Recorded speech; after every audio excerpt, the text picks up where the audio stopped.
Bienvenue à tous et à toutes. Merci de nous joindre pour le lancement de cette plateforme mondiale de consignation de retour. Nous sommes ravis qu'il y a des personnes du monde entier qui se réunissent pour discuter de la manière dont les systèmes de consignation de retour se développent et favorisent les changements au niveau mondial. Nous aurons des participants en provenance de 400 pays. Vous voyez sur l'image, euh, là où les gens viennent de l'industrie, des gouvernements, etc. Et ça, c'est extrêmement important parce que l'idée fondamentale de la plateforme est de collaborer pour s'assurer que, il n'y a pas de pollution de la planète. Nous sommes aujourd'hui, parce que comme vous le savez, la pollution plastique continue à être un défi énorme à relever. À notre époque, nous pensons que 3,5 milliards de conteneurs sont vendus dans le monde entier chaque jour et cela finit sous forme de déchets. Alors, nous essayons d'être aussi efficace que possible, de trouver des solutions grâce au feedback, au retour obtenu. Alors, vous voyez que la pollution peut créer et engendrer des opportunités économiques pour réduire la pollution et maintenir ces matériaux valables en circulation. Pour le faire, nous avons une liste de membres du panel qui vont partager leur avis par rapport à ce défi. Moi, je suis Martine Valese, je viens de l'Argentine. Bonjour, bonjour à tous et à toutes. Je serai le modérateur de la séance d'aujourd'hui. Je représente la plateforme mondiale SCR. Je viens du monde de la durabilité et de l'économie circulaire et c'est un plaisir pour moi de modérer cet événement. Avant de commencer, je voudrais bien partager quelques questions logistiques avec vous. Cet événement sera enregistré de sorte à pouvoir le consulter un peu plus tard. Si vous ne comprenez pas l'anglais, vous pouvez choisir votre langue de préférence en appuyant sur le bouton Interprétation qui apparaît en bas de l'écran. Nous avons la traduction vers l'indonésien, le français, l'arabe et l'espagnol ainsi que l'anglais. Si vous voulez suivre les présentations dans une langue concrète, vous n'avez qu'à appuyer sur le bouton interprétation. Je tiens à remercier l'équipe d'interprètes qui nous aide avec la communication. Après les présentations, nous aurons des questions-réponses. Si vous avez des questions, nous pourrons les faire parvenir aux membres du panel et nous essaierons d'envoyer les questions pour essayer de répondre à la fin de la réunion. Nous vous invitons à vous enregistrer sur ces codes que vous avez sur l'écran. Ce QR code est un code qui va nous servir pour nos communications. C'est là que vous allez pouvoir suivre les nouveautés et vous serez également en contact avec nos panélistes. Quelques commentaires pour les membres du panel. Vous le savez déjà, mais je tiens à le répéter maintenant. Vous n'avez que 5 minutes pour partager vos idées. Nous voulons respecter strictement l'horaire du calendrier de sorte à ce que tout le monde puisse avoir le temps de participer. Je vais vous parvenir dès que le temps sera expiré et passer à l'orateur suivant. Pour commencer, je voudrais bien vous expliquer pourquoi cette plateforme est née et quelle est l'idée sous-jacente de la plateforme. C'est pour cela que je donne la parole à Jean-Marc Simon, qui est l'un des stratèges qui est derrière cette plateforme mondiale de consignation de retour. Il est basé sur Bruxelles et travaille pour une organisation clé qui rend ces mouvements de chez zéro le rend très important. Il va partager avec nous l'objectif de cette plateforme mondiale de consignation de retour et comment nous cesserons de donner une certaine cohérence au système de consignation de retour dans le monde entier. Oui, bonjour à tous et bonjour à toutes. C'est pour moi un grand plaisir d'être d'ici avec vous aujourd'hui. Aujourd'hui, 9 sur 10 conteneurs ou emballages deviennent des déchets. L'objectif de notre plateforme est de garantir que moins 9 sur 10 emballages soient consignés, réutilisés, repris et réutilisés dans le monde entier. La plateforme que nous sommes centrés de lancer aujourd'hui vise à réduire la pollution la mauvaise utilisation de plastique. Nous voulons également respecter le principe de la réutilisation et la réduction de l'utilisation de plastique. Dans les prochaines 10 années, vous allez voir comment dans beaucoup de pays du monde entier, des plans de gestion et d'assignation de la responsabilité seront mis en œuvre. La responsabilité implique justement prendre en charge ce plateforme de consignation ou système de consignation et de retour. Alors, ce système doit être conçu de sorte à encourager le recyclage, la réutilisation des emballages en plastique, outre la réduction de ces plastiques à usage unique. Nous allons vous montrer comment nous voulons y arriver. L'idée, c'est de partager la ressource, les bonnes pratiques du monde entier. Le site Web, donc, deviendra un centre, un noyau fondamental où nous allons compiler des ressources et les bonnes pratiques menées à bien par d'autres agents du monde entier. Deuxièmement, nous allons euh, offrir des opportunités de formation par rapport à quoi consiste ce système de consignation de retour, parce que tout comme la collecte séparée des ordures qui peut être structurée de façon suivante, la même chose se produit avec le système de consignation de retour. Quand on pense à ce type de système, on pense à une machine où nous pouvons jeter les canettes ou les bouteilles en plastique, etc., et recevoir à l'échange euh, une sorte de caution ou de l'argent. Mais à vrai dire, ce système de consignation de retour n'est pas une machine. Bien au contraire, c'est un système, c'est un modèle. Et ce système peut inclure des machines de différentes natures. C'est pour cela que nous voulons travailler avec ces deux initiatives. Nous avons deux projets de formation. Le premier consiste à expliquer à quoi consiste le système de consignation de retour. Le deuxième cours de formation vise à expliquer comment adapter ces systèmes aux particularités de chaque contexte local. Nous avons donc développé un modèle, comme je vous le disais tout à l'heure, un modèle visant à pouvoir traduire ce concept de consignation de retour, mais sur le terrain. Ils sont à votre disposition en anglais, en français, en espagnol et à l'avenir, ce système sera disponible dans d'autres langues. La plateforme, enfin, est un endroit pour trouver l'appui pour mettre en œuvre ce système de consignation de retour. C'est grâce à notre large réseau d'experts, et de professionnels, de personnes qui sont concernées, nous pouvons avoir accès à une expertise inégale pour mettre en œuvre ces systèmes sur le terrain. Je tiens à souligner que cette plateforme n'est que ça, une plateforme. C'est donc n'aura pas de membres comme ça. Ce n'est pas une coalition, ce n'est pas une campagne, c'est une plateforme, bien au contraire, qui est ouverte. Toutes les personnes intéressées à apprendre sur le système de consignation de retour peuvent avoir accès à la plateforme. C'est un endroit où de ressources existeront, mais aussi des questions qui seront posées. Et comme ça, nous pouvons nous nourrir de ces atouts collectifs et apprendre avec des apprentissages enrichissants. Nous avons des personnes qui appuient, qui sont endosseurs de la plateforme. Voilà donc des personnes qui sont responsables de la formulation de politique, des leaders, des activistes qui sont là à notre disposition. Ce sont les personnes qui soutiennent et qui valorisent notre plateforme.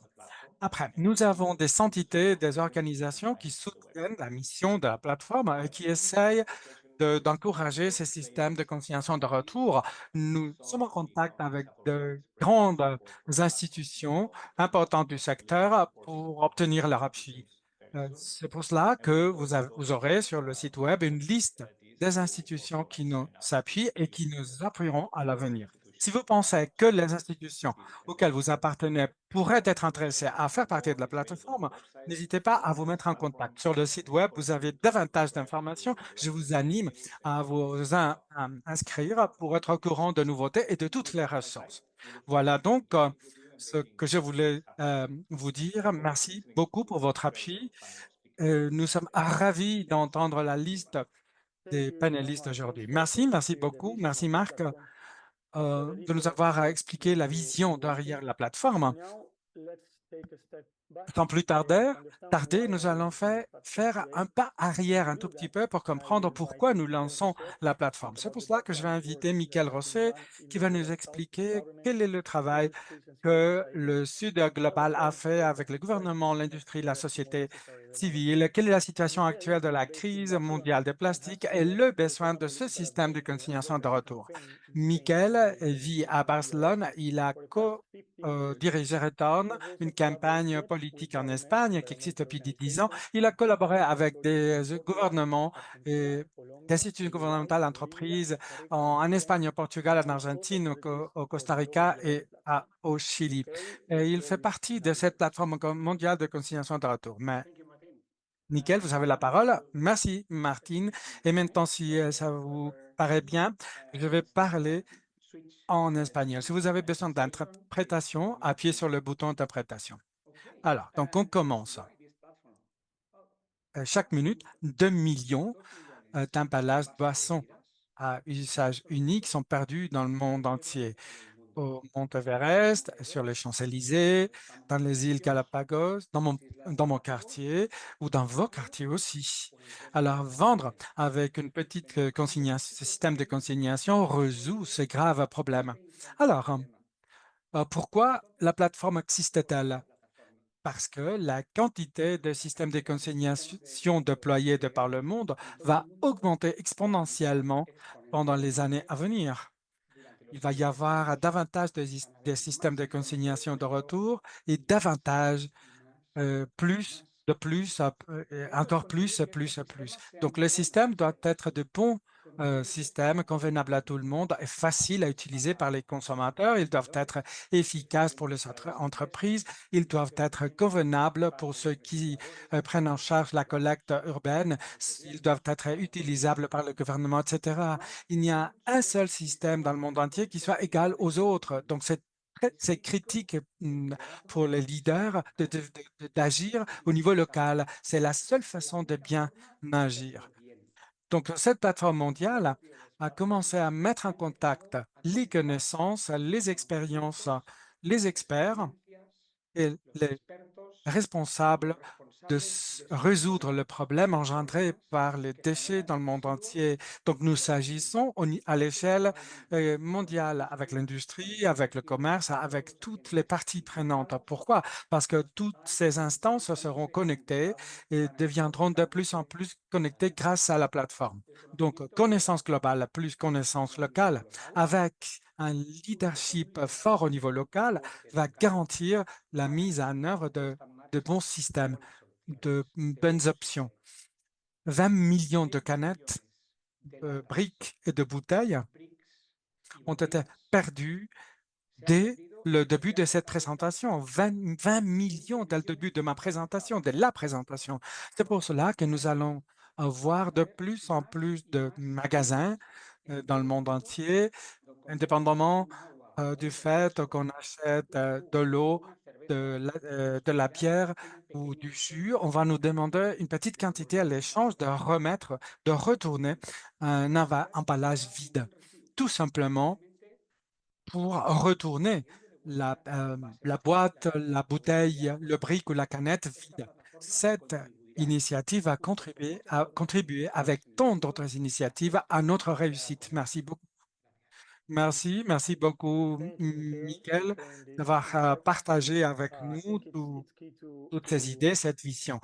Je crois qu'il convient de souligner combien c'est important de concevoir des systèmes de consignation de retour adaptés aux réalités locales. Alors, merci énormément pour votre commentaire. Maintenant, je donne la parole à Lucia Norris de la Galapagos Conservation Trust qui va partager avec nous la réalité sur le terrain, la contamination plastique dans les îles, dans les zones protégées et le rôle fondamental à entreprendre par le système de consignation et de retour sur le terrain. Lucia a un master de leader pour la conservation à l'Université de Cambridge. Elle est experte de nouvelles économies et de résilience à recyclage de la Galapagos Conservation Trust. Je sais que c'est trop, donc merci beaucoup d'être ici. Gracias, Martín. Donc, je vais faire ma présentation donc en espagnol. Euh, D'abord, je tiens à vous remercier de nous permettre de partager l'expérience des îles Galapagos. Le Conservation Trust, avec d'autres alliés locaux, ont créé un réseau qui s'appelle Galapagos sans des déchets plastiques. L'objectif du réseau était de comprendre quelle est la source de la pollution plastique aux îles Galapagos et l'impact des plastiques aux îles Galapagos. Euh, du coup, on s'est rendu compte que l'effort ne pouvait pas être seulement local. Donc, on a organisé le réseau avec l'Université d'Exeter, un réseau pour la solution de la question de plastique dans la mer. Et avec l'appui de ce réseau, et 5 ans plus tard, nous avons des évidences suffisantes, nous comprenons bien ce qui se passe aux îles Galapagos en ce qui concerne la pollution par des plastiques. Ne veux pas vous ennuyer avec autant de données, mais nous savons bien que 95% de la pollution plastique qui arrive aux îles Galapagos a une source externe. Seulement 5% est local. Donc, et ce sont en général des plastiques à usage unique. Et nous savons qu'un tiers de ce plastique est représenté par les boissons plastiques en bouteilles plastiques et un tiers de tout cela est représenté par des bouteilles d'eau. Alors, nous avons les requins, les pinsons de Galapagos et d'autres animaux qui sont affectés, d'autres espèces animales qui sont affectées. En fait, la plupart des espèces fantastiques que nous avons sur le site Galapagos sont touchées par la pollution plastique. Alors, la pollution ne respecte pas euh, les environnements marins. Sur les îles Galapagos, nous avons des contrôles stricts pour protéger notre biodiversité qui est unique. Le plastique arrive quand même en flottant aux îles Galapagos en utilisant les courants euh, maritimes. Et seulement 5%, comme je vous le disais tout à l'heure, est engendré au niveau local. Mais si, à bien penser, ce 5% local vient de sources externes parce que les îles importent la plupart des produits que nous consommons et ces importations sont emballées avec du plastique. Donc, ces conditionnements en plastique deviennent euh, des ordures, des déchets qui exerce une grande pression sur le système que nous avons. Donc, nous n'avons pas beaucoup de systèmes pour avoir des systèmes de gestion de déchets qui soient très technologiques. Ce n'est pas seulement aux îles Galapagos que cela se produit, mais aussi dans d'autres îles, sur d'autres îles avec lesquelles nous avons pu partager. D'après l'Université d'Exeter, un tiers des ordures plastiques qui arrivent au centre de recyclage sont vraiment recyclées. Les autres jetés dans les décharges. Et comme vous le savez, le monde est fini, mais bien évidemment, sur les îles, nous ne pouvons pas avoir de place suffisante pour les décharges. Alors maintenant, nous avons des preuves suffisantes. Ce que nous sommes en train, aux îles Galapagos, avec d'autres instances locales et d'autres alliés, nous appuyons les autorités pour créer de plans de gestion de déchets qui arrivent par les courants maritimes et nous organisons également les lois locales pour réduire le système de plastique à usage unique aux îles Galapagos. Nous sommes convaincus que les systèmes de réutilisation et ces systèmes de consignation et de retour sont une grande partie de la solution. Permettez-moi de partager avec vous notre donnée l'année dernière. euh, dans le Galapagos Conservation Trust, nous avons reçu euh, d'autres réseaux et pour expliquer à d'autres îles quelles étaient nos expériences, nos réalités. La question est que nous avons vu que dans certains États ou régions insulaires ont les mêmes problèmes. Le tourisme est à la base de l'économie. La croissance touristique augmente pour autant la création de déchets. L'eau potable devient un défi pour nous tous. Donc, pour l'eau potable, cela veut dire que nous avons de bouteilles en plastique à usage unique qui sont normalement présentes sur nos îles. Et puis, une autre donnée importante, sur les îles, on s'est concentré plutôt sur le recyclage pendant les dernières décennies. C'est vrai que dernièrement, nous avons eu un grand système de réutilisation, mais donc dans le passé, on s'est concentré plutôt sur le recyclage au lieu de la réutilisation. De toute façon, nous avons des expériences et des initiatives locales très intéressantes. Par exemple, la réutilisation de bouteilles en bière, etc. Nous avons une initiative qui s'appelle Iguana Cup. Donc, on peut utiliser une petite tasse un café et le déposer ailleurs où nous avons des systèmes de transformation et donc qui transforme les bouteilles en bière, de bière en verre pour la réutilisation. Comme vous voyez, donc, il y a un grand nombre d'initiatives parce que nous voulons avoir donc une solution. Donc, la créativité est énorme. Madame, vous n'avez que 5 minutes, ou quelques, parce que, en fait, 5 minutes sont écoulées. Vous n'avez qu'une minute. Oui, merci, merci, une minute. Donc, en tout cas, au Galapagos, nous avons un grand nombre d'initiatives locales pour le retour. Et en 2019, en fait, le conseil administratif de Galapagos a signé un accord pour n'avoir que des emballages retournables aux îles Galapagos. Alors, je voulais vous dire que les systèmes fonctionnent très bien. Plus de 80% des emballages sont récupérés, sont retournés. Donc, nous pensons que le potentiel est énorme et nous espérons que ces mesures s'épandront, mais nous avons besoin de systèmes aussi bien au niveau local que sur le continent. Nous espérons vraiment que la plateforme va nous aider, va aider les îles Galapagos, l'Équateur et d'autres pays à bien utiliser les systèmes. Merci, merci beaucoup. Et désolé de vous avoir interrompu. Non, non, non, non, c'est moi qui est vraiment désolé. Mais c'était clair qu'il n'y a pas une seule solution. Ce n'est pas qu'il y a une solution unique. Nous devons combiner différentes solutions. La question n'est pas seulement une question locale, mais c'est une question au niveau mondial. Sans plus tarder, nous allons passer aux îles Philippines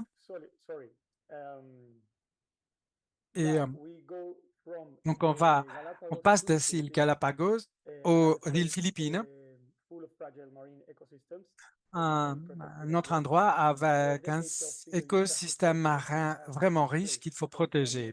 Nous voyons que les îles Philippines, pendant les dernières décennies, les emballages à usage unique sont très utilisés et sont déplacés les systèmes traditionnels de consignation de retour. Madame Mendoza, Sonia Mendoza, qui est la présidente de l'organisation qu'elle représente, elle va prendre la parole. Merci beaucoup, madame. Merci, merci beaucoup. Bonjour, bon après-midi, bonsoir, là où vous êtes.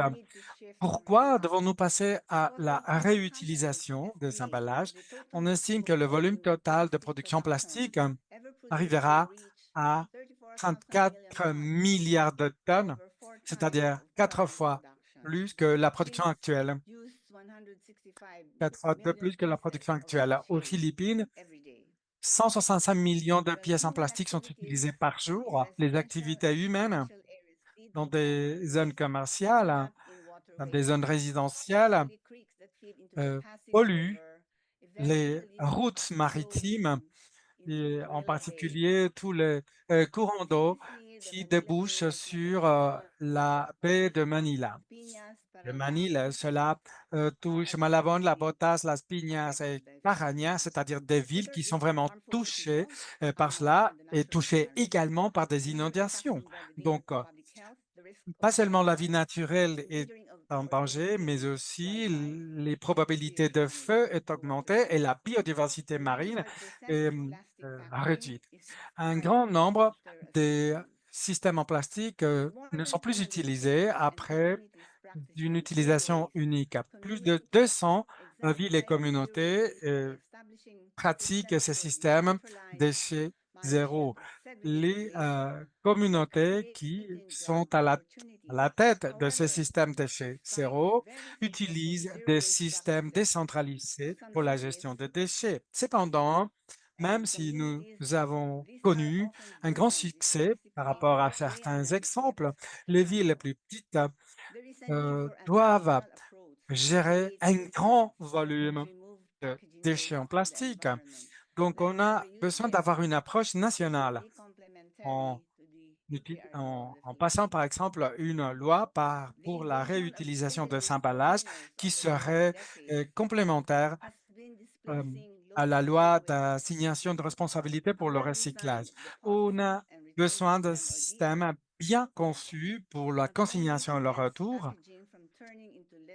évitant que les emballages deviennent des déchets.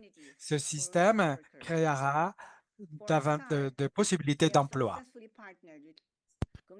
Nous avons créé des alliances de succès avec les différents magasins et aussi avec les restaurants au niveau communautaire afin justement d'incorporer ces emballages qui pourront être donc réutilisés et on pourra également les remplir. Nous constatons que nous avons plus d'1 million de ce type de magasins au niveau communautaire. Quelles sont ici donc les opportunités? Tout d'abord, il y a une meilleure pratique culturelle. Nous ayons donc des coutumes, des habitudes de réutiliser niveau grossiste. Il y a aussi des épargnes dans les coûts et on peut réduire de façon significative les coûts pour les consommateurs et aussi pour les producteurs. Également, c'est la même chose pour les localisations les plus éloignées. C'est très positif pour les écosystèmes de montagne et aussi insulaires qui ont des infrastructures de recyclage assez limitées pour les emballages à usage unique. En quatrième lieu, j'aimerais également dire qu'il y a une grande quantité d'emballages pour des boissons et des bières qui peuvent être renouvelés. DRS va conserver les ressources et on va faire en sorte qu'il y ait moins de contamination et pollution dans les eaux et aussi dans les sols. Nous pourrions commencer avec un système DRS pour les bières et pour les boissons. Mais maintenant, quels sont les défis? Eh bien, tout d'abord, comment on fait remonter et aussi une participation limitée des marques populaires dans les différents systèmes de remplissage. Et par conséquent, on ne peut pas parfois avoir une approche élargie et cela ne peut pas être adopté par les consommateurs. Il y a également un manque de politiques consistantes qui font que cela devienne un problème pour les patrons des entreprises. Et en troisième lieu, il y a le financement ou les investissements parce qu'il y a des limitations logistiques et aussi le manque d'infrastructures. Quelles sont les recommandations? Eh ben, il faudrait assurer que les emballages réutilisables soient obligatoires pour, par exemple, certains types de nourriture et aussi pour établir et aussi faire remonter les différents modèles de remplissage d'eau. Et il faudrait soutenir davantage les différentes communautés et aussi les magasins dans les zones éloignées. Et il s'agit d'un pas critique pour réduire justement les déchets plastiques. En quatrième lieu, il faudrait élargir le soutien financier. En cinquième lieu, il faudrait concevoir une économie de réutilisation qui soit durable envers l'environnement et qui soit bonne et positive pour les consommateurs et qui soit logiquement faisable. Euh, Ceci est vital. Il faut également intégrer les différentes capacités des personnes qui vont cueillir ces déchets. En sixième lieu, il faudrait soutenir la coopération nationale et mondiale afin de créer des normes de réutilisation qui nous aideront donc à faire remonter et à créer des infrastructures partagées pour les systèmes de consignation et de retour. Il y aura moins de déchets aux Philippines, notamment dans les zones urbaines, et cela va inclure évidemment les décharges s'il n'y a pas des emballages à usage unique et si nous avons un système de DRS. Nous faisons partie du consortium de réutilisation asiatique. Merci beaucoup. Merci beaucoup, Sonia. C'est une présentation très intéressante, notamment quand on dit qu'on a besoin d'avoir un système qui soit conçu d'une approche nationale, mais en prenant en considération également le focus communautaire. Et je crois qu'il s'agit d'un aspect très, très pertinent. Sur ce, maintenant, on va passer des Philippines à Mumbai, au Nigeria, où on va voir qu'il y a des opportunités et aussi des défis. Nous avons Ahmed Tiamou qui va nous parler de comment on peut créer des opportunités pour les différentes communautés locales avec les DRS et aussi améliorer les conditions sociales et économiques. Ahmed est scientifique et chercheur, expert en politique de chimie, de déchets et de contrôle de la contamination et il est directeur exécutif de Community Action Against Plastic Waste. Et il s'agit d'un mouvement de base qui va promouvoir une économie de plastique circulaire et sans produits toxiques. Ahmed, vous avez la parole.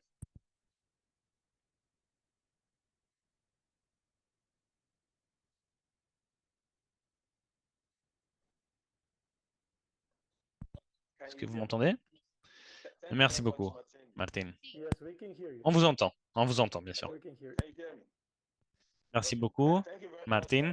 Bonjour à toutes et à tous depuis le Nigeria. Ahmed, on ne peut pas vous voir par contre. On vous entend, mais on ne peut pas vous voir. Oh, est-ce que vous me voyez maintenant? Oui, maintenant, c'est tout bon. Merci, c'est fantastique. Merci beaucoup.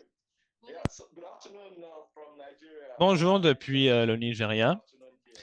C'est une journée fantastique ici, alors merci encore une fois d'être parmi nous.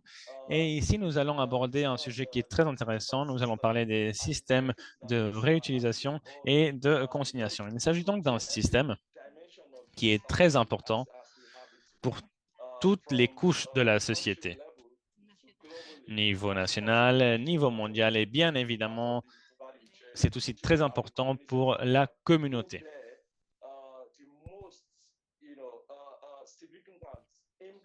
Il y a ici des impacts délétères de la contamination plastique. Et il s'agit d'une question qui est très importante, qui génère chaque fois plus de préoccupations.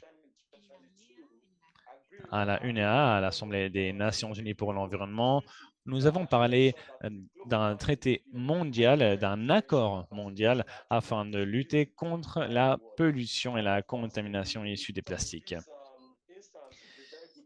Il s'agit ici d'une question, comme je le disais, qui est très pertinente dans ce sens. Mais maintenant, je vais parler d'un point de vue d'une personne qui a grandi dans une communauté au Nigeria et qui a travaillé dans le sud global. Je vais parler des répercussions que la contamination plastique a et de quelle façon le DRS peut changer la réalité et aussi les problèmes que cette contamination plastique amène. Ce qu'on voit tous les jours, c'est qu'il y a beaucoup de jeunes qui doivent marcher pendant de kilomètres et il y a beaucoup de parties prenantes, ce qui inclut l'industrie, qui sont en train de utiliser beaucoup d'argent pour trouver des systèmes de recyclage efficaces. Et on en parle beaucoup, mais malheureusement, rien n'est en train d'être réalisé parce que nous n'avons pas de système qui va véritablement garantir que nous avons une transition juste et aussi un système juste qui, à sa fois, va nous amener cette durabilité. Et c'est justement ce que un système DRS pourrait faire, c'est-à-dire de garantir tout cela. Nous parlons par exemple au nom de la communauté et évidemment, on ne parle pas uniquement de la lourdeur de devoir travailler et aussi de devoir marcher pendant des kilomètres pour réutiliser ces plastiques. On parle aussi pour l'avenir durable et vert du monde. C'est pourquoi les systèmes ou les plateformes DRS peuvent être un véritable tournant pour les pays du Sud global. C'est ce qui va changer. Et c'est la raison pour laquelle les différents gouvernements du monde entier, notamment des pays les moins développés, doivent participer à cette plateforme afin de garantir que cela ne va pas être réalisé uniquement au niveau national, mais aussi sous-national, c'est-à-dire au niveau local, et que l'on puisse le mettre en marche et que l'on puisse l'intégrer. Bien évidemment, il faut améliorer et il faut stimuler les économies locales. Nous parlons du développement des économies locales au niveau mondial et nous parlons également des avantages que le développement des économies locales offre pour beaucoup de personnes.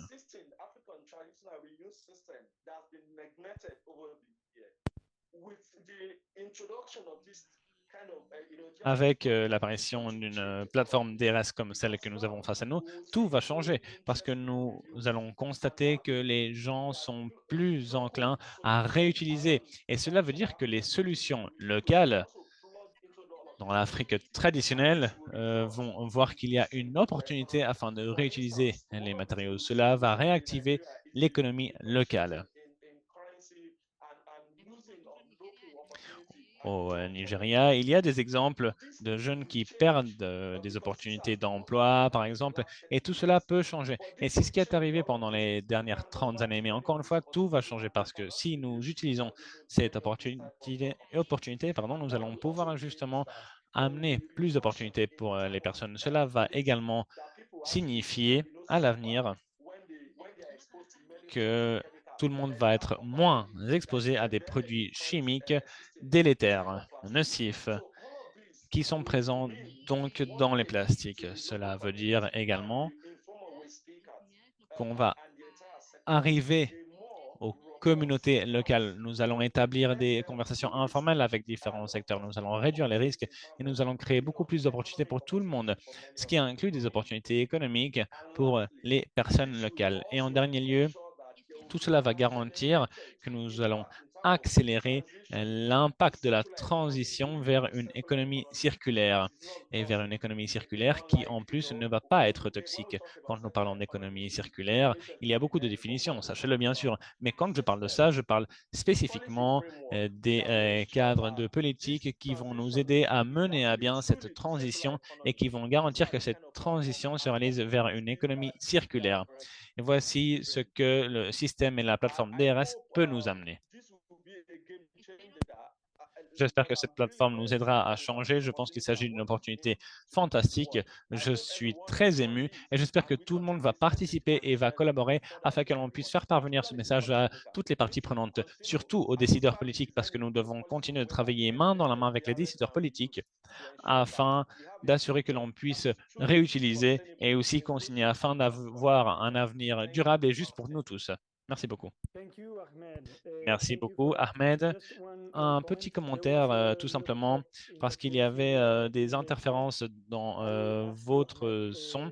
Alors, Ahmed, je vais vous demander, s'il vous plaît, si cela ne vous dérange pas, que lors de la séance questions-réponses, vous n'allumiez pas votre caméra parce que je pense qu'on va avoir un meilleur son de cette façon-là.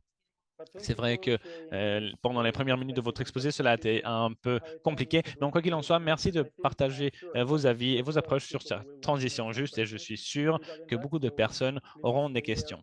Alors, je vous demande de rester ici pour justement la séance de questions-réponses.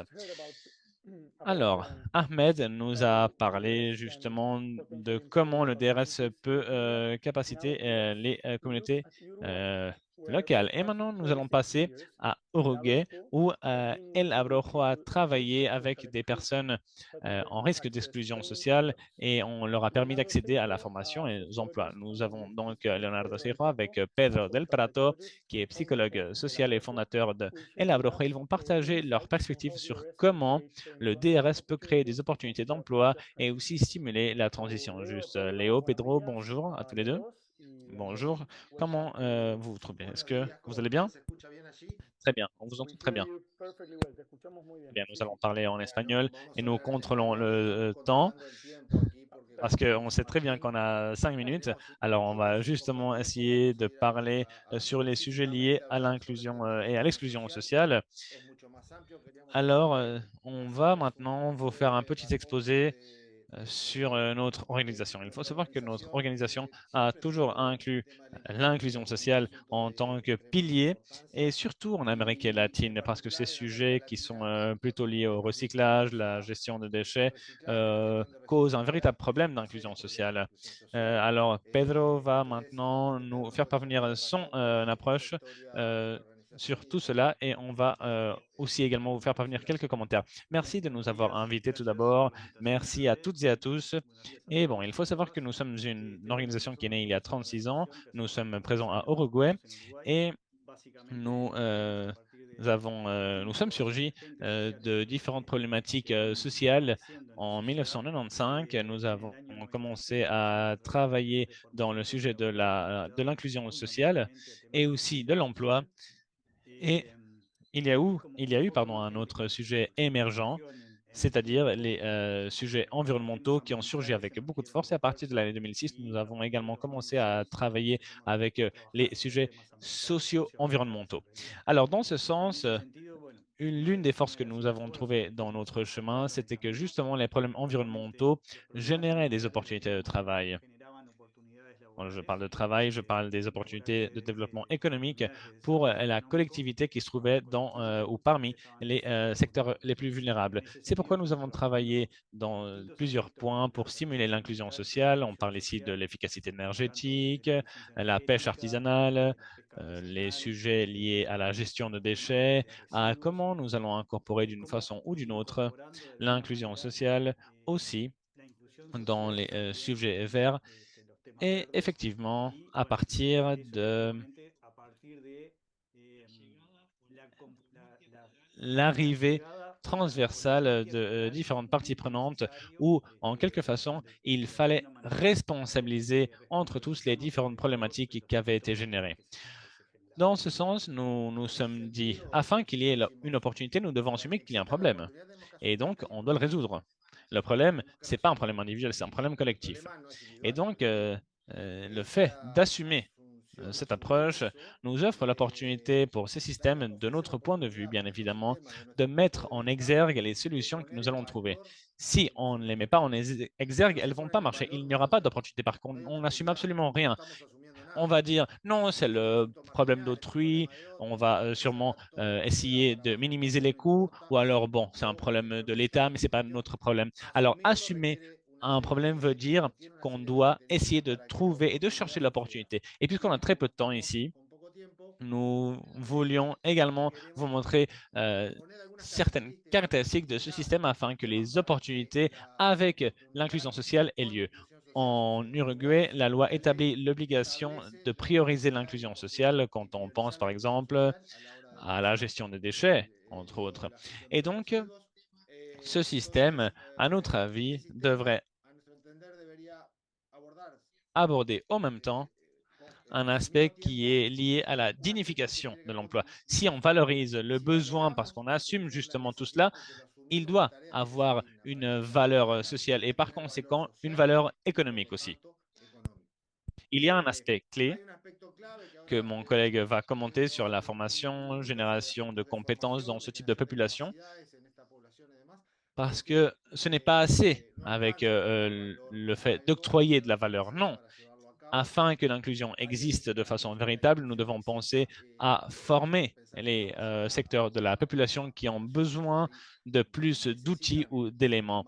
Mais encore une fois, parfois ce n'est pas nécessaire ou ce n'est pas suffisant parce qu'afin que cela doit ou soit durable, nous avons besoin que tout le monde soit inclus. C'est pourquoi nous devons convaincre que les personnes changent d'habitude, changent de comportement, qu'ils participent aussi à la gestion des déchets. Cela est très important. C'est pourquoi cela nous permettrait d'être plus responsables et aussi de maintenir la valeur sociale et économique que nous voulons obtenir avec ce système.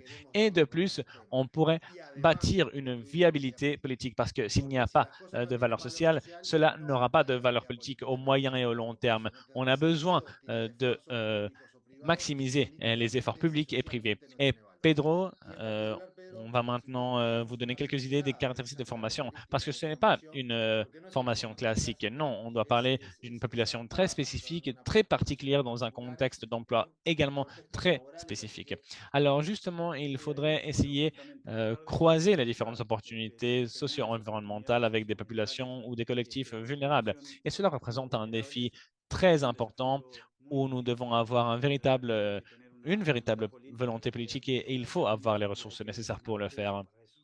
Il faut le faire de façon assez simple et parfois, il faudrait même penser à un modèle partagé de subventions avec l'État et aussi, il faudrait assurer que les activités économiques parfois ne vont pas être rentables, mais nous devons penser à des collectivités vulnérables et par conséquent, nous devons investir à plusieurs années de formation, de coaching sur différentes compétences. On peut parler de compétences d'emploi ou également des compétences d'autres caractéristiques, comme par exemple la dignité au travail, où nous allons pouvoir justement respecter un horaire, nous allons pouvoir un emploi décent, avoir de bonnes connexions et aussi de bonnes conditions, avoir une protection sociale et, comme je le disais, avoir des conditions de travail optimales, comme tout le monde.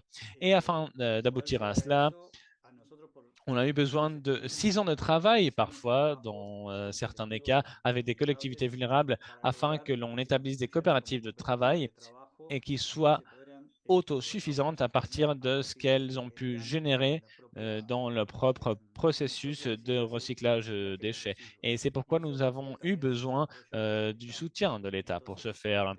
Alors, j'aimerais m'arrêter ici parce que, bon, je crois que Alejandro va pouvoir rebondir sur ce sujet. Alors, oui, on ne va pas trop s'étendre. Merci beaucoup, Martine. Merci, Pedro et Léo. Vous avez en effet respecté les temps alloués. Vous avez en effet respecté l'horaire. Je suis sûr qu'on aura plus de temps pour parler de tout cela par la suite. Cela a été très intéressant. Cette approche d'acteurs multiples dont vous parliez est très intéressante. Je pense que le problème n'est pas un problème individuel, mais il s'agit plutôt d'un problème collectif et c'est pourquoi nous devons avoir une approche holistique. Ceci est très important. Et maintenant, nous allons passer à Alejandro Nario, euh, ex-secrétaire d'État d'environnement et actuel directeur national de qualité et évaluation environnementale à Uruguay. Il habite à Montevideo. Il est ingénieur chimique et il est très impliqué dans le système DRS d'Uruguay qui va justement voir la lumière l'année prochaine, si tout va bien. Vous avez la parole, Alejandro.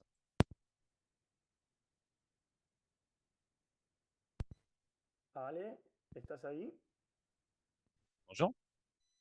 C'est parfait. On vous entend. Merci beaucoup, Martine. Je vais parler en espagnol. J'aimerais remercier la plateforme de m'avoir invité. Également, bonjour à toutes et à tous de l'Uruguay au sud de l'Amérique latine. Je ne vais pas trop m'attarder, mais il est clair ici que la politique d'économie linéaire est en train de forcer en quelque sorte les ressources mondiale. Et bien évidemment, on sait tous que le plastique atteint des dimensions qui ne sont pas durables. Depuis cette logique, et je ne vais pas ici donner les chiffres qu'on a déjà fournis dans notre exposé, il est clair que les systèmes de consignation et de retour sont un outil clé afin de pouvoir gérer le plastique et aussi d'autres emballages à usage unique, comme par exemple les canettes ou le verre. Et ceci est très clair. C'est également très important pour nous tous et il est, comme je le disais, très pertinent d'incorporer en tant que politique générale de circularité parce qu'ici, il y a d'ailleurs des concepts de réutilisation, il y a euh, des aspects liés à la chaîne de recyclage, au retour et aussi des canaux de sortie adéquats pour les matériaux que l'on va justement capter. Je vois également comme très positif la structuration de cette plateforme parce que quand nous abordons en Uruguay ce système de consignation et de retour, on avait des systèmes d'information issus du nord global, mais pas du sud global. Et il s'agit de réalités socio-économiques qui sont absolument différentes les unes les autres et cela a généré beaucoup de défis, comme vous l'avez dit. Et il s'agit de défis particuliers. Et comme Michael le disait, si on veut véritablement avancer dans ce sens, nous devons surmonter plusieurs barrières et écueils et travailler entre la plateforme et aussi les parties prenantes de cette plateforme et du Sud global. En tant que question clé, nous constatons qu'il y a deux aspects. Tout d'abord, nous avons le rôle de l'État lors de la régulation nécessaire pour justement aboutir à ces systèmes. Il faut savoir que l'Uruguay, en 2019, a généré une loi de gestion intégrale des déchets où les aspects liés ont déjà été inclus pour ce type de déchets et pour bien d'autres de façon générale. Par exemple, l'obligation des commerces de recevoir les matériaux. Il y a eu beaucoup de régulations, mais comme mes collègues de la Brojo le disaient, il y a un chapitre lié à l'inclusion sociale et on a inclus des compétences clés, les règles du jeu. Cela nous a permis, justement, quand nous avons créé ce système de conciliation et de retour, d'avoir beaucoup d'aspects très avancés. Il s'agit donc d'une loi pour laquelle nous avons débattu pendant 3 ans avec toutes les parties prenantes. Et donc, nous avons eu un processus législatif dans lequel les lobbies ont été impliqués, mais cela avait été bâti avec le système politique, le système entrepreneurial et aussi la société civile parmi d'autres, et aussi les organisations des travailleurs de l'Uruguay. Alors, tout d'abord, de mon point de vue, je crois qu'il s'agit d'un processus robuste de régulation et normatif qui doit être bâti de façon participative afin de pouvoir anticiper à plusieurs aspects du lobby économique parce que nous savons que cela existe depuis il y a bien longtemps. Un autre point qui est clé est le financement du système. Il faut être très clair à ce niveau-là. Nous voyons qu'il y a deux chemins. D'ailleurs, concernant les emballages, nous savons que on n'augmentait pas de 4% de récupération depuis il y a 14 ans déjà. Et ce système RED qu'on utilisait nous a permis de créer un instrument environnemental et économique qui puisse financer justement ce système parce qu'on a vu que l'ancien ne marchait pas et on a permis de financer un système de récupération d'emballage alternatif. Je crois qu'il s'agit d'un bon catalyste qui a permis que ce réseau avance et je crois qu'en réalité, cela a été positif et nous avons également obtenu le soutien de l'État. Mais à mon avis, je crois que d'après ce que nous avons étudié, il y a deux voies. Soit à travers la loi, on va pouvoir définir un secteur d'emballage ou un courant d'emballage qui peut être justement atteint de ce système de consignation et de retour. Et on peut se baser sur les pays européens où il y a des régulations spécifiques sur comment on va le faire, ou alors on peut établir un système avec des cibles claires et concises qui vont nous obliger à travers ce système de retour et de dépôt, et d'avoir donc un système que l'on peut mettre en place dans le sud global, parce que si on parle de zones avec des recettes ou des revenus très faibles, eh ben, on doit s'adapter justement. Et dans ce cas-là, peut-être que les deux systèmes pourront cohabiter pendant un certain temps. On ne va pas atteindre 90% ou 90% logiquement, mais on devrait se centrer sur les emballages à usage unique, comme c'est le cas d'Uruguay. Alors, on a dépassé les 5 minutes, alors je vous laisse un petit peu plus de temps, mais faites attention au temps, s'il vous plaît. Pour finir, j'aimerais ici parler des barrières que nous avons dit avec ou parmi les acteurs privés. On a besoin de la participation du secteur commercial, aussi le positionnement des parties qui vont financer en envisageant d'autres systèmes, ce qui est traduit comme un système plus économique, mais parfois ils peuvent être plus efficaces ou pas, cela dépend, qu'un système traditionnel de consignation, de retour ou de dépôt. Il y a aussi les barrières culturelles au-delà de la politique et de la culture de chaque ville ou municipalité. Et aussi, ce système de consignation de retour doit être conçu dans un système plus général et également la classification qu'on va réaliser dans le sud global parce qu'il s'agit d'une barrière énorme qu'il faut aborder. Nous avons beaucoup appris de tout cela et nous sommes contre justement le paiement du classement soit réalisé par nous parce que cela est une tâche, un travail digne, comme les collègues de la Brojo le disaient, qui doit être rémunéré comme n'importe quel travail et on ne doit pas être basé sur la volatilité des matériaux parce qu'il y a d'ailleurs des matériaux qui n'ont aucune valeur, mais on doit les récupérer quand même. Et si justement on met ces recettes dans la personne qui va réaliser le classement, ce n'est pas juste pour cette personne-là. Et en dernier lieu, et pour finir, le Sud global n'est pas pareil que le Nord global. Nous avons besoin de coopérer entre nous au niveau personnel et aussi au niveau de l'environnement. Et l'Uruguay est disponible pour travailler avec les pays frères du Sud global et avec tout le monde en réalité parce que nous pensons qu'il s'agit d'une leçon apprise qu'il peut nous donner une forteresse. Et je suis désolé de m'avoir attardé, mais il s'agit d'un sujet qui m'intéresse. Merci. On voit que vous êtes très passionné. Alors, merci beaucoup.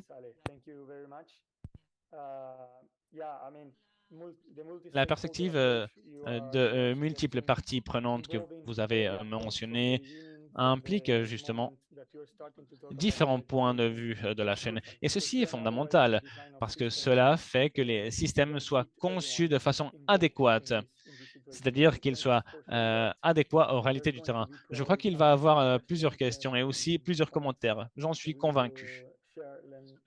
On va de toute façon résoudre ces doutes. Et maintenant, Alejandro doit partir si je ne me trompe pas. C'est le cas? Oui, désolé, je dois partir. J'avais déjà une réunion avec le ministre, donc je dois partir. Donc, au cas où il y aurait des questions pour lui, nous allons vous envoyer les questions plus tard, de sorte à ce que vous puissiez répondre aux questions. Donc, merci de toute façon d'être participé. Merci, merci Alex. Et passons maintenant à l'Indonésie et nous avons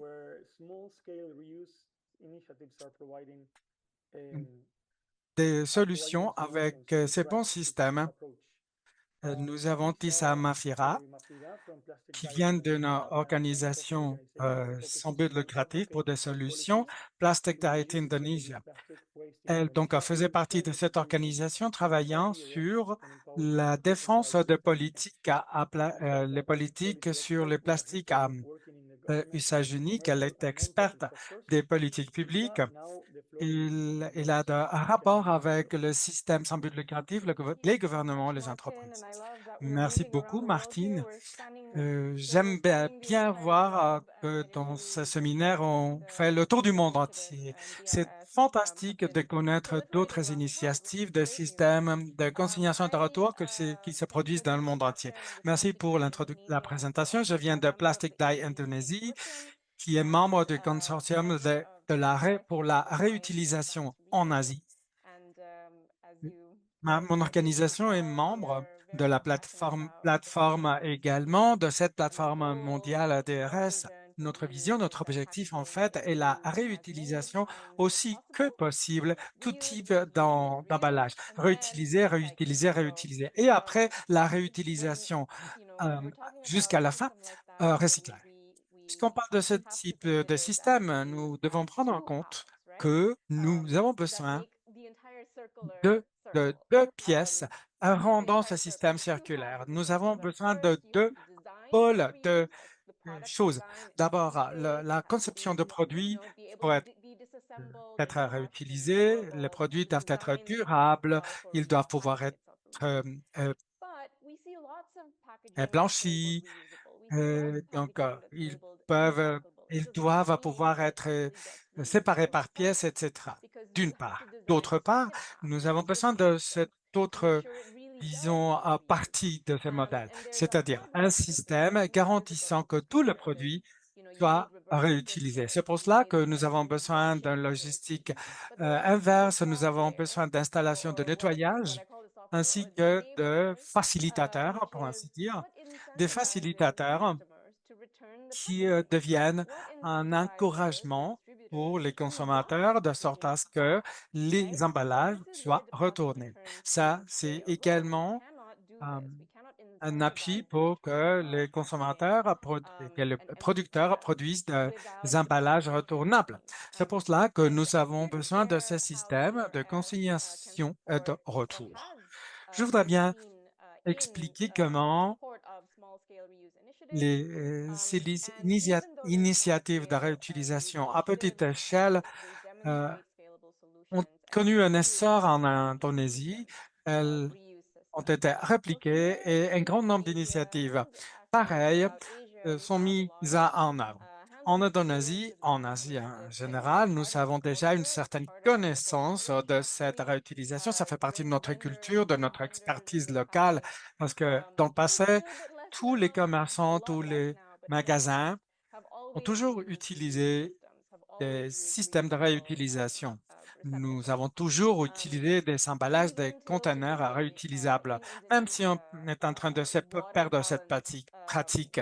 En Indonésie, les conteneurs d'eau sont maintenant le principal système de vente d'eau.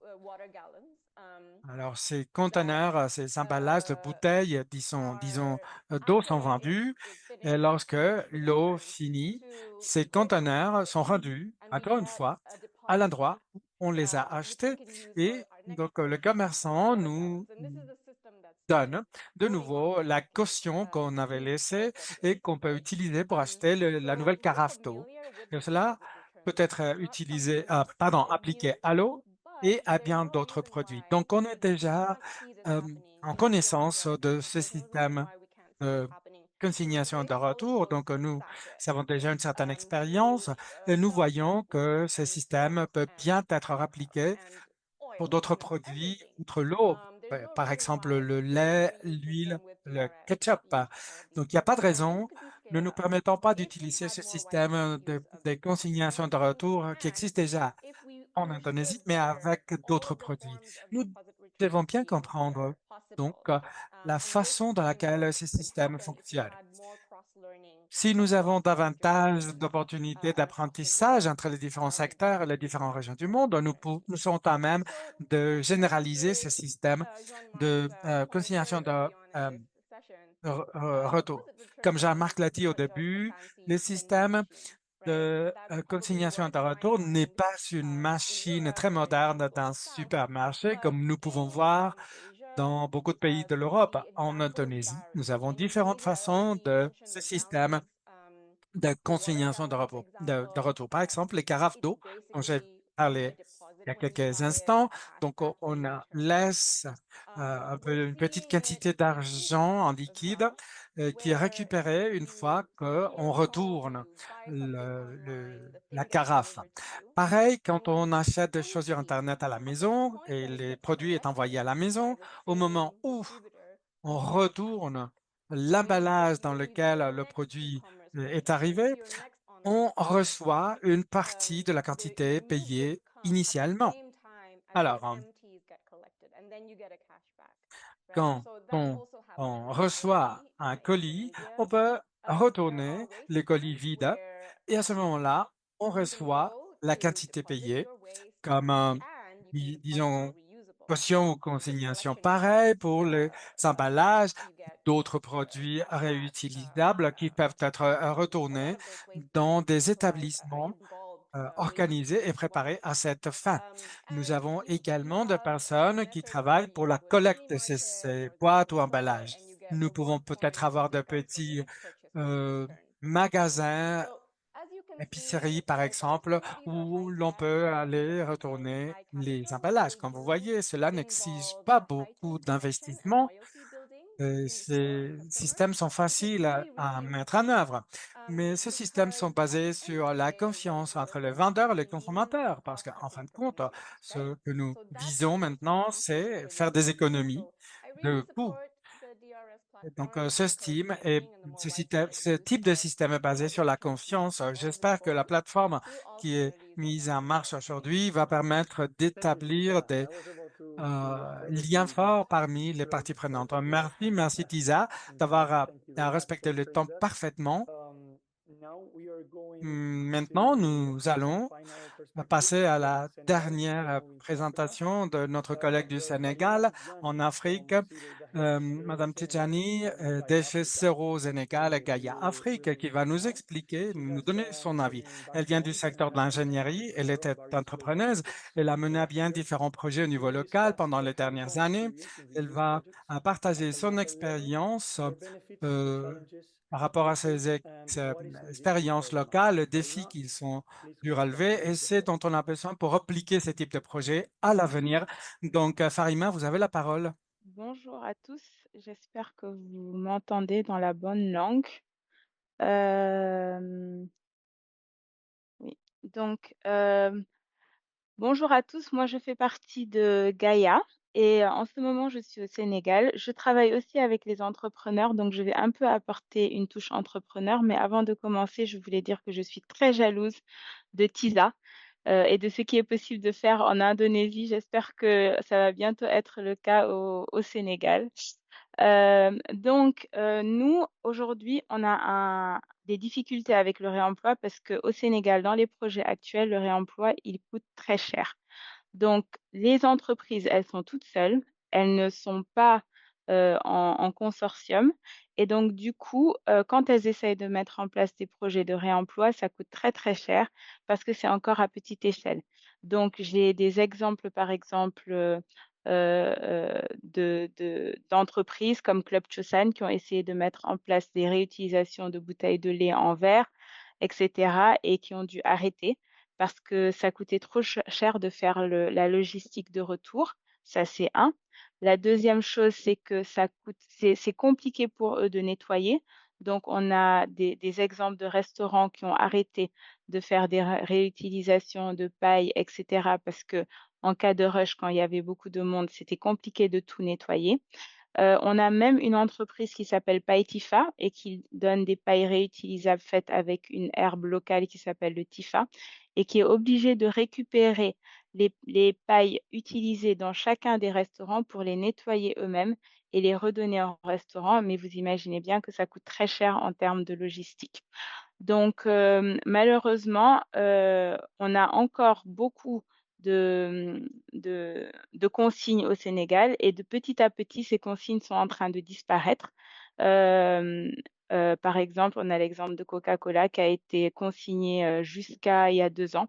Et il y a 2 ans, ils ont décidé d'arrêter les consignes et maintenant, on n'a plus que des bouteilles en plastique et des bouteilles et des canettes en fer. Donc, pourquoi tout ça? Pourquoi on n'arrive pas à rester dans le réemploi? Parce que la première chose, c'est qu'il y a une manque de collaboration multi-acteurs. Donc, comme je vous disais, ça complique la logistique, ça complique le nettoyage, il n'y a pas de garantie de propreté et on n'a pas une constance de l'approvisionnement qui est tout le temps fluctuante. Des fois, il y en a, des fois, il n'y en a pas.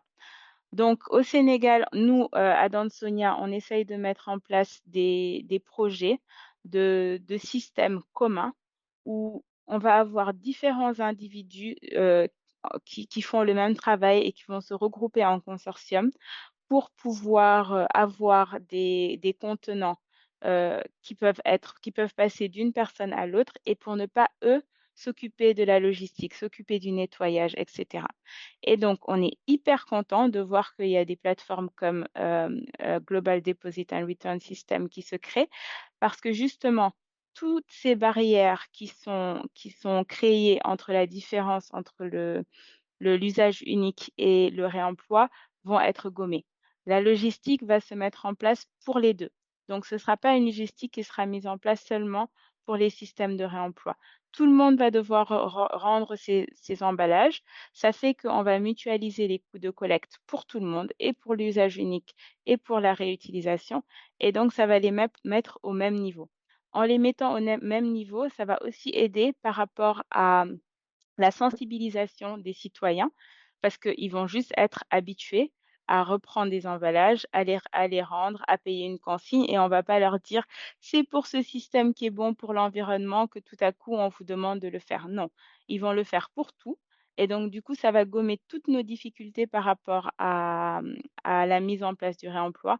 Et c'est pour ça qu'on est très content que cette plateforme se mette en place et on est très content de pouvoir commencer les projets au Sénégal par rapport à ça. Et enfin, ce qui est aussi très intéressant dans cette plateforme, c'est que c'est une plateforme qui nous propose des outils, mais qui insiste sur le fait qu'on doit l'adapter localement.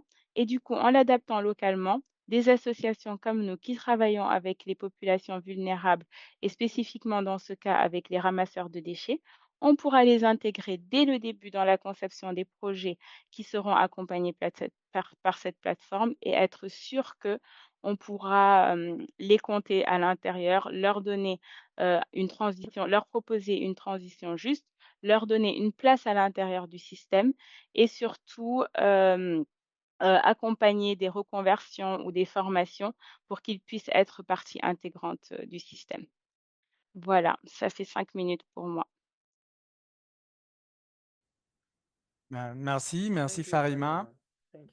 Merci d'avoir partagé comment le système de retour aurait aider à la transition juste à l'économie circulaire.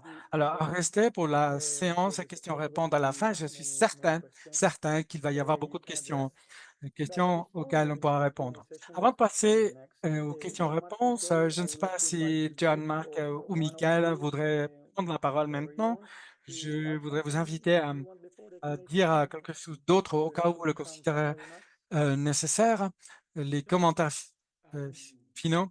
Oui, je pense que je voulais vous donner, disons, une perspective un peu plus générale. Lors de ma prise de parole, je disais qu'à chaque minute,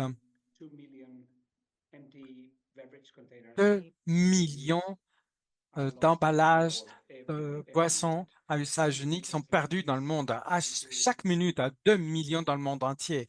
Et si on traduisait ça, on pourrait dire que 400 millions de canettes, de bouteilles et de briques sont utilisées et abandonnées dans la planète, là, de par le monde. Et 85%, je dirais, des boissons qui sont vendues chaque jour sont vendues dans des emballages à usage unique. Donc, on fait face à 2 graves problèmes. Donc, la culture de l'usage unique qui n'est pas équilibrée, qu'il faudrait bien réutiliser. Et à part ça, un autre grave défi est que nous ne collectons que 80% de ce que nous consommons chaque jour dans la planète. Les systèmes donc de consignation de retour garantissent le retour de tout ou la plupart des choses dans un endroit où les emballages sont préparés à la réutilisation ou au recyclage.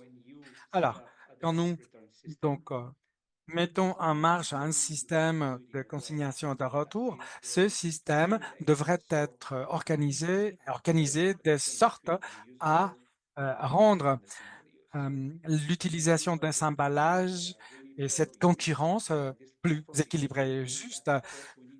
Il y a un grand nombre de personnes qui sont pour la réutilisation et qui font partie de ce réseau.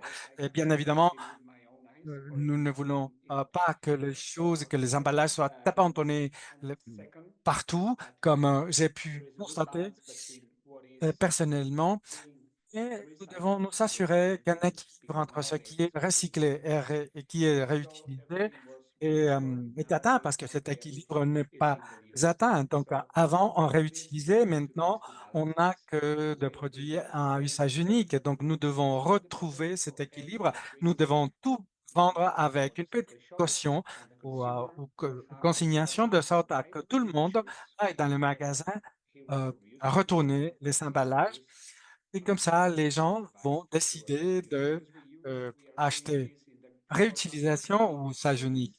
Le traité des plastiques euh, pressent dit clairement que le plastique est comme un tsunami. Donc, nous devons réutiliser, pas seulement utiliser des emballages à usage unique. Nous devons donc arriver à un équilibre entre les emballages à usage unique et les réutilisables.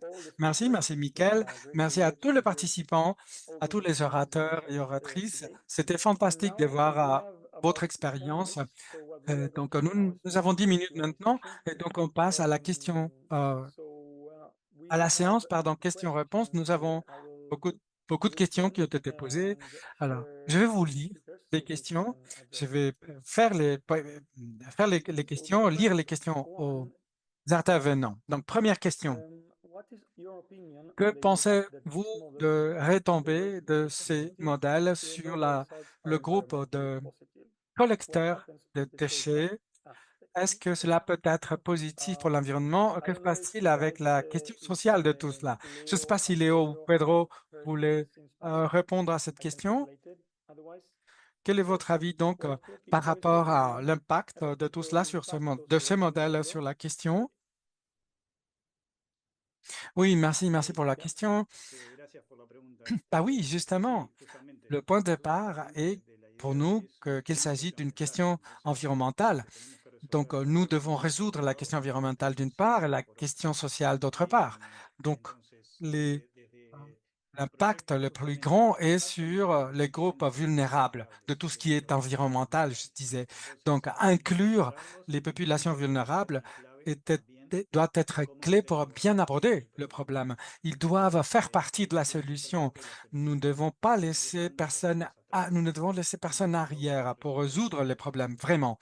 Donc, c'est vrai que c'est coûteux, c'est vrai que la définition de tout cela est nécessaire, mais c'est comme ça que l'on peut arriver à assurer la durabilité, c'est-à-dire inclusion sociale et des réponses environnementales.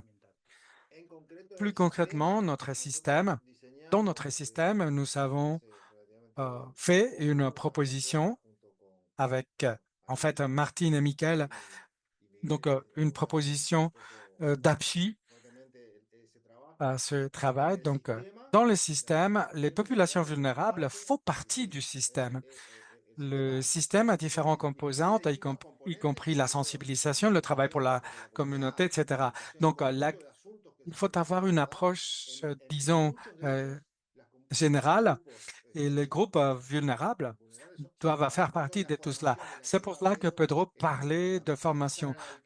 Donc, la participation doit être à la hauteur d'un système qui doit être du point de vue et du point de vue environnemental et du point de vue social de haut niveau. Donc, ils ne doivent pas être la main-d'œuvre bon marché à la base de la pyramide, mais l'idée est d'avoir une perspective visant à inclure davantage ce groupe de personnes marginalisées. Merci, merci Pedro et Léo. Il y a un grand nombre de questions, mais puisque nous n'avons pas beaucoup de temps, donc on va avoir deux ou trois questions, deux questions, trois si nous avons le temps. Et après, ce que nous allons faire, ce sera de répondre aux questions, mais par email. Question suivante est de savoir si la conception d'emballage en plastique est fondamentale pour assurer l'effectivité de ce système de consignation de retour. Par exemple, là où je suis, c'est moins cher d'acheter des emballages à usage unique que de recycler. Alors, je ne sais pas si dans vos pays, c'est la même situation. Je ne sais pas si John-Marc ou Michael voulaient répondre à la question. Oui, rapidement, je peux vous dire que effectivement, la conception, la préparation de l'emballage est fondamentale. Ce n'est pas la même chose de concevoir pour une utilisation unique que de concevoir pour la réutilisation d'un emballage, je ne sais pas, 10 ou 15 fois. Donc, tout cela doit être pris en considération. On ne peut pas concevoir, utiliser des emballages à usage unique pour le recyclage. Et à l'inverse, ce n'est pas possible. Et cela implique d'avoir beaucoup de ressources, hein. Et, et vous allez en fait avoir beaucoup de ressources par rapport à ça. Il y a beaucoup d'informations sur la plateforme à cet égard. Merci, John-Marc. On passe à la question suivante. Ce n'est pas clair pourquoi on se concentre sur le recyclage et non pas sur la réutilisation, notamment pour les communautés les plus lointaines, telles que les îles. Pour nous, recycler pose le même problème que le déchet, c'est-à-dire un manque d'installation et un manque de ressources, je dirais. Donc, je ne sais pas si SCR ou DRS est l'approche adéquate. Je ne sais pas si Lucia voulait prendre la parole. Est-ce que je peux répondre en espagnol, dit Lucia? Oui, bien sûr. L'approche doit être, c'est-à-dire des systèmes de retour. Quand j'étais petite, ma mère m'envoyait acheter du lait. Et moi, j'apportais le conteneur pour le lait pour remplir la bouteille de lait que je portais moi-même. C'est ce qu'on faisait avant. Donc, n'oubliez pas que l'approche doit se concentrer sur la réutilisation, le retour. Et comme l'une des panélistes disait, réutiliser, réutiliser, réutiliser. Et une fois que la réutilisation est faite, pour à ce moment-là, oui, avoir de systèmes de recyclage. C'est-à-dire une fois que tout, la réutilisation était pas épuisée. Je ne sais pas si Isa voulait euh, prendre la parole pour dire son avis à cet égard également. Oui, en fait, je penserais que c'était plutôt une déclaration qu'une question, parce que souvent, je pense serait que sur les îles, des systèmes de réutilisation ont été développés dans beaucoup d'îles. Par exemple, en Indonésie, sur la côte de Jakarta, sur les îles côtières également, c'est-à-dire des endroits qui sont vraiment des endroits touristiques. Là, nous le voyons et nous avons un partenaire avec lequel nous sommes en train de développer un modèle pour les îles parce que nous avons des produits qui sont envoyés de Jakarta ou de l'île principale à d'autres îles côtières. Et nous voyons que le produit, c'est-à-dire les produits euh, grands et qui sont vendus en gros, peuvent être développés de sorte à ce qu'on les réutilise. Même les conteneurs de tous ces emballages doivent être réutilisés. Et j'ai vu récemment l'augmentation de produits cosmétiques remplissables. Nous avons vu que beaucoup de marques utilisaient de petites poches réutilisables, de petites pochettes qui sont utilisées pour les remplir avec des produits, mais ces pochettes ne sont pas réutilisables en fin de compte. Si nous voulons donc remplir les poches avec des produits, ces poches devraient être réutilisables et non pas à usage unique. Autrement, ça n'a aucun sens. Pareil pour les conteneurs ou les emballages où les consommateurs achètent le produit doivent être réutilisables par les entreprises, mais aussi par les consommateurs finaux. Oui, merci, Isa. Et nous avions une question de Hannes Benson qui dit merci d'avoir organisé le webinaire. Est-ce que vous pourriez parler du financement, de l'organisation de la plateforme? Je ne sais pas si c'est John Mark qui va prendre la parole. Bah oui, bien sûr. Cette plateforme est jusqu'à présent, la plateforme a été financée avec nos propres ressources euh, et à l'aide de l'organisation Irene Sawad. Mais de toute façon, on est en train de trouver de façons de financer le travail de la plateforme, mais aussi le travail sur le terrain, parce qu'on aura besoin d'un grand appui sur le terrain si nous voulons même que cela arrive à tous les pays. Merci, John Mark. Dernière question. Je suis en Inde, dit la question, et on demande si quelqu'un, je ne sais pas si quelqu'un pourrait me dire si on travaille en Inde ou si nous avons de points de contact en Inde, parce que j'aimerais bien commencer à travailler avec les changements de politique. Je ne sais pas si quelqu'un voudrait prendre la parole pour répondre à cette question, si le réseau est en Inde, en fait.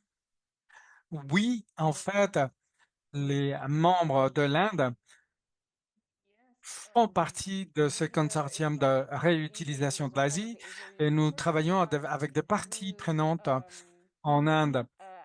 Je pense à un grand nombre de contacts, c'est pour cela que que j'ai un peu, que j'hésite un tout petit peu, mais alors, je ne sais pas comment pouvons-nous faire cela et comment répondre à cette question, mais peut-être que ce que nous pouvons faire est d'envoyer les réponses et une liste avec tous les contacts.